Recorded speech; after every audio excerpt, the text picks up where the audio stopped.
भाई question given है, एक बाइनरी सर्च ट्री गिवन होगा मेरे पास, बाइनरी सर्च ट्री गिवन होगा, ठीक है, और दो वैल्यूज गिवन होंगी, low and high, low and high, ठीक है। मान लेते हैं लो एंड हाई गिवन है 3 और 5। हमें क्या करना है, हमें करना है भाई इस रेंज में जितने भी नोड्स हैं उन सब का सम निकालना है। देखा मैंने, 2 इस रेंज में है, नहीं है, 0 इस रेंज में है, नहीं है, 5 इस रेंज में है, हाँ, क्योंकि इंक्लूसिव है, 3 भी इंक्लूसिव है एंड 5 भी इंक्लूसिव है, ठीक है। तो 5 को हम रख लेंगे अपने पास, फिर इस नोड के बाद जाएंगे, 3 और 5 के बीच में आता है, हाँ आता है, ठीक है, क्योंकि इंक्लूसिव है तो 3। 7 के पास गए, 7 इससे बाहर आता है, इसका मतलब क्या, इंक्लूसिव नहीं है, तो बस आंसर रिटर्न कर देंगे 8। 8 हमारा आंसर होगा, ये हमें करना है, ठीक है। तो देखते हैं हम कैसे कर सकते हैं। एक नया एग्जाम्पल लेते हैं, रेंज रख लेते हैं 2 से लेकर 4 और एक नया ट्री बनाते हैं, ठीक है। ये अपने पास ट्री है।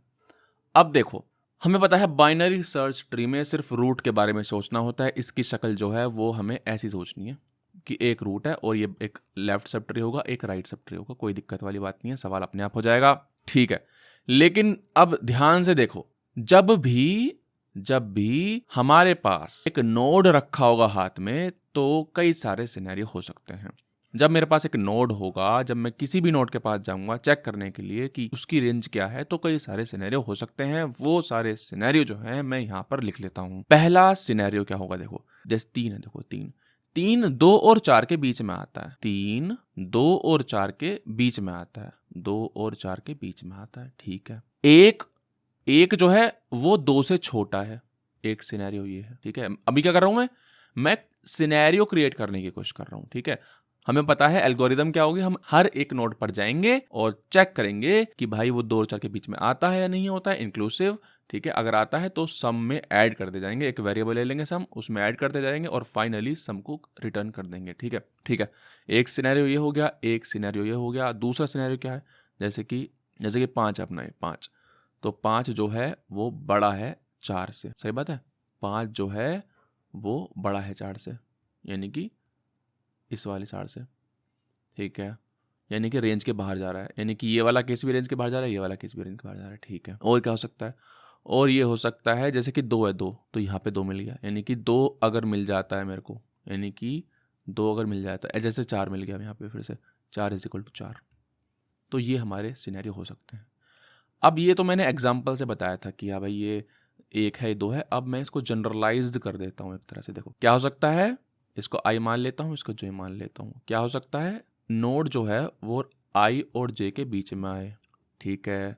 और क्या हो सकता है, एक्स जो है वो लोअर लिमिट से कम हो, और क्या हो सकता है, एक्स जो हो वो अपर लिमिट से बड़ा हो, ठीक है। जैसे कि 5 जो है वो इस रेंज से बाहर जा रहा है, ठीक है।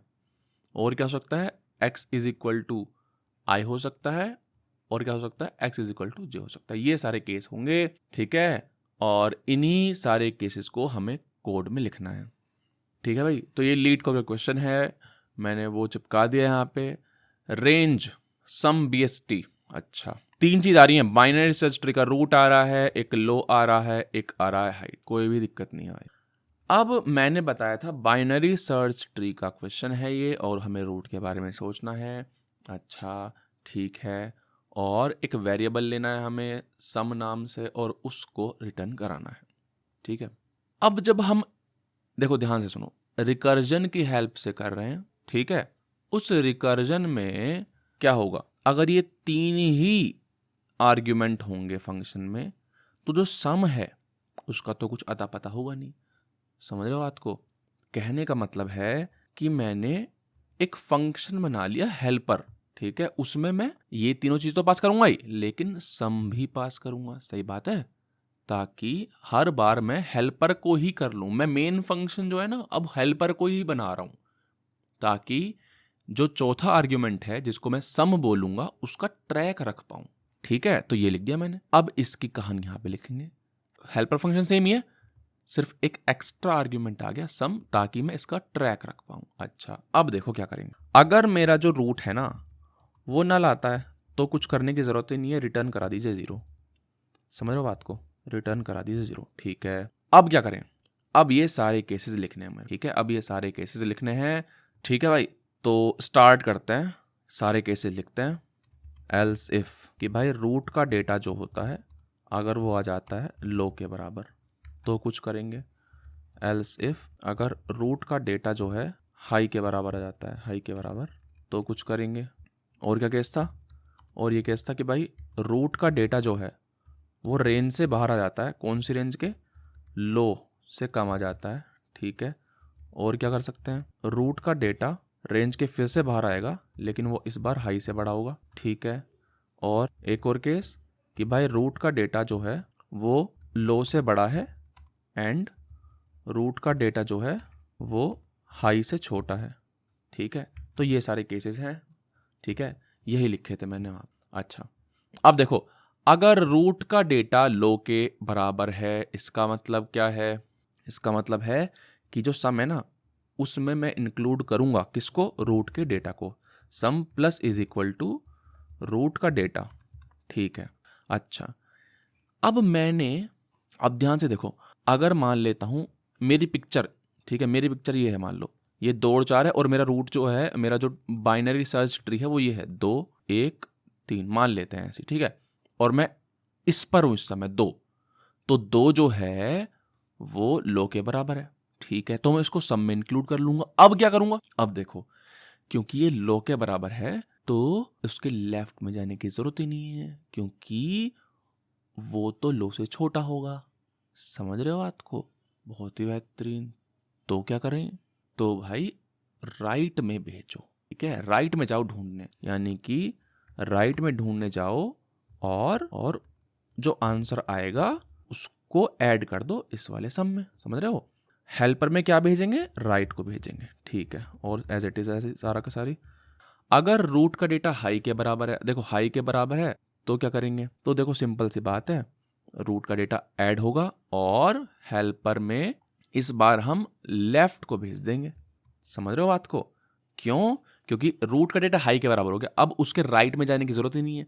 क्यों, क्योंकि अब हाई से ज्यादा है वो। एग्जाम्पल ले लेते हैं, ये एग्जाम्पल है, अब मैं यहां पर खड़ा हूं, मैं रूट का डेटा, ठीक है, रूट का डेटा 4 से, रूट का डेटा 4 से क्या है, 4 के इक्वल है। अच्छा, तो देखो उसके राइट में जाने की जरूरत ही नहीं है, क्यों, क्योंकि 4 से बड़े होंगे सारे एलिमेंट्स, जो कि इसकी रेंज के बाहर आ जाएगा, इसका मतलब क्या है, लेफ्ट भेजेंगे हम, ठीक है। फिर एक और क्या, अगर रूट का डेटा लो से कम आता है, 1 0 और यहां पे मान लेता हूं 3, यहां पे हूं, अगर मान लो रूट का डेटा लो से कम आता है, इसका मतलब क्या है, इसका मतलब क्या है, ऐड तो नहीं करोगे अब इसको, सिर्फ और सिर्फ हम क्या करेंगे, उसको राइट में भेज देंगे, ठीक है, कि भाई राइट से आंसर लाओ और सब में ऐड कर दो। तो देखो सेम चीज होगी, यही लिखूंगा मैं इसमें, लेकिन अब रूट का डेटा जो है वो ऐड नहीं करूंगा, सही बात है, क्योंकि वो रेंज से बाहर आ गया। उसी तरह यहाँ पे होगा, उसी तरह यहाँ पे होगा, अगर वो हाई से बड़ा है ना तो लेफ्ट में जाओ, लेकिन रूट का डेटा ऐड मत करो, ठीक है। ये सब सिनेरियो हो गए, ठीक है, बहुत बढ़िया, कोई दिक्कत नहीं है। अब ये लास्ट सिनेरियो है कि वो लो से तो बड़ा है, हाई से छोटा है। देखो लो से बड़ा, हाई से छोटा है ना, यानी कि रेंज के अंदर आ रहा है बिल्कुल एग्जैक्टली।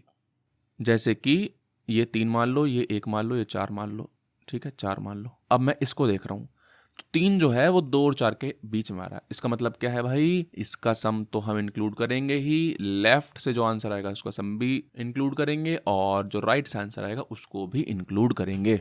यानी कि क्या कर रहे हैं, sum plus is equal to root का डेटा तो करेंगे ही इंक्लूड सम में, और क्या करेंगे, रूट के राइट से जो आंसर आएगा उसको भी ऐड करेंगे, ठीक है, और रूट के लेफ्ट से जो आंसर आएगा उसको भी इंक्लूड करेंगे, ठीक है भाई।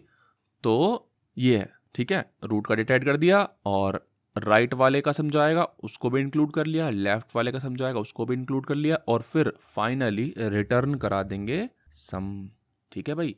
तो ये हमारा सवाल है, बहुत आसान है, रिकर्जन से बहुत इजीली हो जा रहा है, ठीक है। सबसे पहले हेल्पर फंक्शन बनाया और सारे सिनेरियो भाई मैंने पहले लिख लिए थे, ठीक है। देखो ये मैंने अलग अलग लिख रखे हैं सिनेरियो बहुत सारे, ठीक है, ये ग्रुपिंग भी हो सकती है कई सारे सिनेरियो की, ठीक है, इसमें 2 एल्स इफ से काम चल जाएगा, लेकिन मैंने इनको अलग अलग कर दिया, ठीक है, ताकि क्लियर हो जाए चीजें, ठीक है, बहुत ही बेहतरीन। तो सिर्फ और सिर्फ मैंने यहाँ पे सारे केसेस लिख दिए और अपना सवाल हो गया, ठीक है भाई। और ये लीड का क्वेश्चन है, तो भाई इसका प्रॉब्लम लिंक और मेरा जो सॉल्यूशन है उसका लिंक डिस्क्रिप्शन में मिल जाएगा।